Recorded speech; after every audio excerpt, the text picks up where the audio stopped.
Kerana sifat asal perempuan ini al-mar'atu auratun fahbisuha fi buyutiha au kama qala. Nabi kata orang perempuan itu sebenarnya aurat.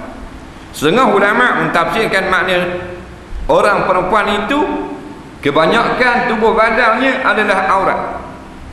Fahbisuha fi buyutiha, maka kalau tidak ada hajat sangat, hendaklah duduk di dalam rumah. Dia gitu. Lah ni kata orang puan. Nah. Dan apabila keluar perempuan itu dengan izin suami, maka saugia di sini tak dapat tidak, makna mesti dengan pakaian yang buruk-buruk. Ayah nak ikut. Perempuan nak keluar pakai baju buruk, bukan baju buruk kain buruk. Maknanya lawan ni baju baru hok lawa-lawa. Lalu dia keluar baju biasa dah. Maksudnya bukan baju buruk. Jangan kata baju buruk hok cari kelobeng. Bukan, maknanya pakai baju biasa. Nak cari duan. Ni perempuan solehah. Tak jumpa dah lah. Nak tengok gijabat tau. Nak duduk di rumah lebih kurang dia pakai depan tu lelaki. Berak nak gijabat. Baju kurung baru, lengang sulang. Nah, kasut tumit tinggi. Tudung sulang, baju dengan minyak wangi, minyak atar, spray situ, sembuh sini. Lama gecu. Muka tang andeku. Dah. Nak jumpa tuan ni. Lepas tu masuk neraka. Nabi tengok dah kan malam Isra' Mi'raj. Nampak?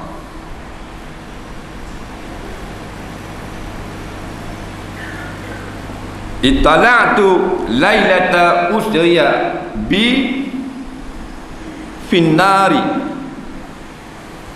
fa iza aksaru ahliha an-nisa. Qultu li Jibril, ya Jibril, kaifa zalik?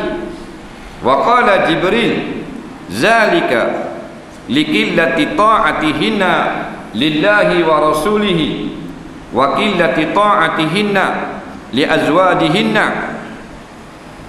wa likasrati tabarrujihinna au kama qala.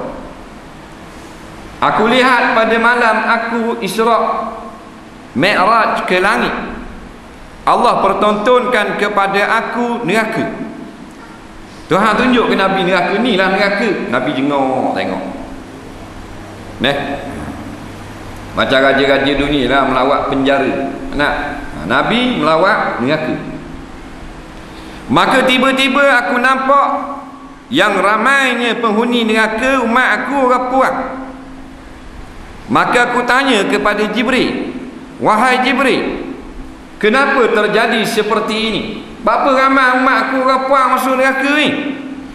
Maka kata Jibril, kerana tak ramai yang taat kepada Allah dan Rasulnya. Tak ramai. Itu sungguh. Suruh pakai tudung, kepala saja daga. Ayah pakai serban. Tak ada ayah ayah naik Mekah pula. Kali ke-16. Anak 3 ekor tak pakai tudung belaka. Kolih 2 ekor, tak kata 5 ekor. Ayah kali ke-18 buat haji. Kutip batu lagi di Muzdalifah, metong setan dalam jamrah. Dak ayah metong, ayah duduk dalam jamrah orang pakat petong ayah. Sebab apa? Mu bapak setan ah. Sebab apa? Dah anak mu dak pakai tudung. Faham? Ingat kita sebagai ayah, kalau kita biarkan anak perempuan kita, kalau dia tipu kita lain. Depan kita dia pakai tudung, belakang dak. Tu lain. Kita suruh dah pakai tudung, dia lolok pakai, tu lain. Ni dak. Tak pakai tudung, tak kata apa, tak suruh pula pakai tudung, tak tu suruh tutup aurat. Kalau kita ayah, kita bapak setan. Faham? Tak ayah melata jamrah, pakat duduk lah ramai-ramai dalam telaga jamrah. Biar orang lain tong kita. Faham? Pasal kita bapak setan lah. Sibuk nak pergi ke Mekah. Lagi balik khemah lagi. Balik khemah 2 kali. Siap dengan air zam-zam ni, gelas cek. Beli air gas buat tapala. Orang boleh ikat di kaki uta nak belah uta. Balik. Orang ni mari tium, orang ni mari tium, orang ni mari tium. Dah ambil berkat. Berkat kepala otak apa? Anakmu dah akan tudung. Anakmu pakai luaji. Orang ni mari ambil, orang ni mari gendong. Motosikal mari ambil, kereta gili mari atok. Larisnya anakmu. Haji apa? Haji mabrur. Bukan haji mabrur. Tak? Ni begitu. Lengoh orang ni. Dia bahkan kan. Minggu 2 ni nak main kuda kan. Nah. Haji mabrur maknanya haji yang diterima oleh Allah Ta'ala. Nah, ku anfusakum wa ahlikum nara. Jaga diri kita dan jaga anak isteri kita. Anak orang lain pakai luar hak kita tak tanggung dosa. Anak kita tanggung. Faham?